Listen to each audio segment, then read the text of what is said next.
Assalamualaikum warahmatullahi wabarakatuh. Perkenalkan, saya Galuh Kumara, saya dari Universitas Trisakti Bekasi. Pada kali ini saya akan memberikan tugas UAS akhir semester saya. Dosen pengampu saya Ibu Irfia Rija, SPD, IMPD. Nama saya Galuh Kumara, NIM 2892150106 dengan prodi Manajemen Syariah, Fakultas Ekonomi dan Bisnis. Saya akan memberikan yang telah saya kerjakan, statistik bisnis, pengambilan sampel. Pengambilan sampel disebut juga teknik pencuplikan, teknik pengambilan contoh atau teknik sampling adalah bagian dari metodologi statistika yang berhubungan dengan produksi sistematis dalam pengembangan sebagian anggota populasi untuk keperluan penelitian sampel yang merupakan sebagian dari populasi tersebut. Kemudian diteliti dan hasil penelitian disimpulkan. Kemudian dikenakan pada populasi generalisasi. Pertama, sampel kecil dan ciri-ciri distribusi ke student. Sampel kecil, pengertian. Sampel kecil yang jumlah sampel kurang dari 30 maka nilai standar deviasi S berfluktuasi relatif besar sehingga nilai uji Z tidak bersifat normal. Oleh karena itu, untuk sebaran distribusi sampel kecil dikembangkan suatu distribusi khusus yang dikenal sebagai distribusi T atau T student. Nilai-nilai distribusi T dinyatakan sebagai berikut. Bisa kita lihat di mana T nilai distribusi T, nilai rata-rata populasi X, nilai rata-rata sampel, S standar deviasi sampel, N jumlah sampel. Ciri-ciri distribusi T student. Distribusi T student seperti distribusi Z merupakan sebuah distribusi kontinu di mana nilainya dapat melewati semua titik pengamatan. Distribusi student seperti distribusi Z berbentuk gentak atau lonceng dan simetris dengan nilai rata-rata sama dengan O.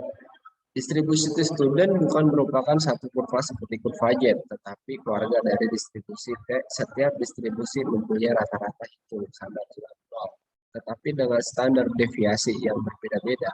Suatu dengan misalnya sampel N, ada distribusi T untuk sampel berukuran 2. Yang berbeda dengan distribusi untuk sampel sebanyak 15,25 dan sebagainya. Apabila sampel semakin besar maka distribusi akan mendekati normal.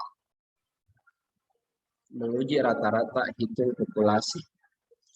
Uji Z, uji hipotesis rata-rata satu populasi. Uji Z rata-rata satu populasi adalah uji statistik yang digunakan untuk mengetahui apakah suatu populasi memiliki rata-rata yang sama dengan lebih kecil atau lebih besar dari suatu nilai rata-rata tertentu sesuai dengan hipotesis yang telah ditetapkan. Syarat-syarat yang harus dipenuhi untuk melakukan pengujian. Sampel yang digunakan dalam pengujian adalah sampel acak sederhana. Varian populasi sigma 202 diketahui. Sampel berasal dari populasi yang berdistribusi normal atau ukuran banyaknya. Sampel cukup besar. Biasanya ukuran sampel cukup besar yang sering digunakan adalah lebih dari 30. Hipotesis, satu hipotesis. Hipotesis terdiri dari dua bentuk, yaitu hipotesis untuk uji dua arah dan hipotesis untuk uji satu arah. Hipotesis untuk uji HO plus HO 4 dengan 4/0 H1 per dua arah. B hipotesis untuk uji satu arah bisa kita lihat di sini.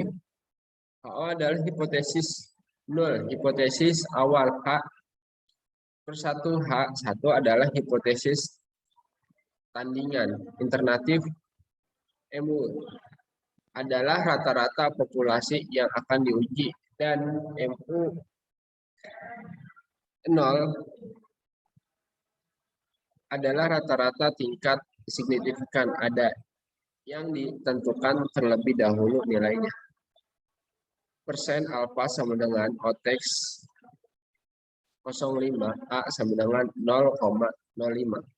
2. Tingkat kepercayaan atau tingkat signifikasi. Tingkat kepercayaan yang sering digunakan dalam pengujian statistik adalah 95% atau 1 minus tanda miring alfa sama dengan O teks 98 A minus A sama dengan 0,95. Jika disebutkan bahwa tingkat kepercayaan yang digunakan adalah 95% atau 1 plus alfa sama dengan 0 teks 1 min A sama dengan 0,95. Tingkat identifikasinya adalah persen alfa sama dengan O teks 05 A sama dengan 0,05. 3 statistik uji. Statistik uji yang digunakan dalam uji rata-rata adalah Z per X sama dengan O, di mana Z adalah nilai Z hitung, sigma adalah rata-rata sampel, sigma O adalah standar deviasi populasi, dan NN adalah banyaknya sampel. 4. Titik kritis adalah titik yang digunakan pada pengambilan keputusan, yaitu sebagai dasar untuk menolak atau tidak menolak H O per HO. Satu titik kritis uji dua arah adalah ZA per 2 dan Z pangkat A per 2. Titik kritis uji satu arah adalah ZA untuk H pangkat 1, HO dan Z pangkat A untuk H pangkat 1. Keputusan untuk uji dua arah tolak HO apabila Z pangkat A per 2 atau Z 2 pangkat 2. Keputusan untuk uji satu arah untuk H pangkat 1 tolak H jika ZA untuk H pangkat 1 tolak HO Z per pangkat ZA. 03. Menguji selisih rata-rata hitung populasi. Uji hipotesis selisih rata-rata digunakan ketika terdapat dua buah arah rata-rata. Pengujian ini dimaksud akan untuk mengetahui apakah beberapa populasi memiliki kata rata-rata yang sama atau berbeda. Jadilah beberapa buah sampel. Jadilah R sebagian sebuah sampel dari populasi-populasi yang sama atau berlainan.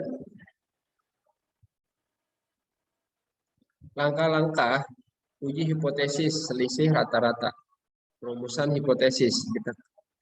Bisa kita lihat gambar di bawah ini.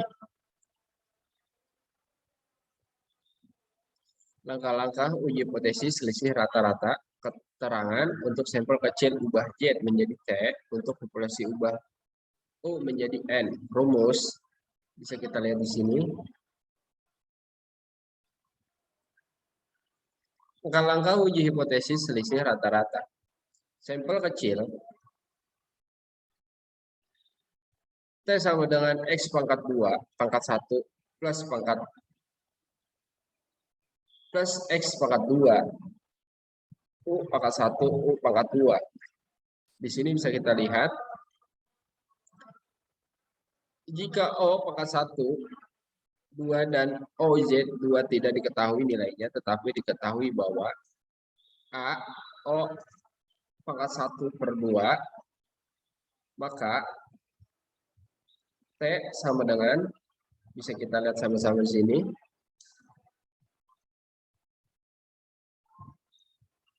produser analisis varian.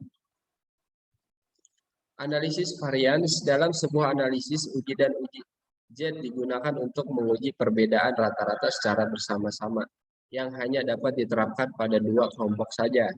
Cara lain untuk menguji rata sampel adalah dengan menggunakan uji varian. Analisis varian adalah produser yang menerapkan porsi varian ini pada setiap kelompok dari variabel independen. Caranya dengan membandingkan secara simultan beberapa variabel.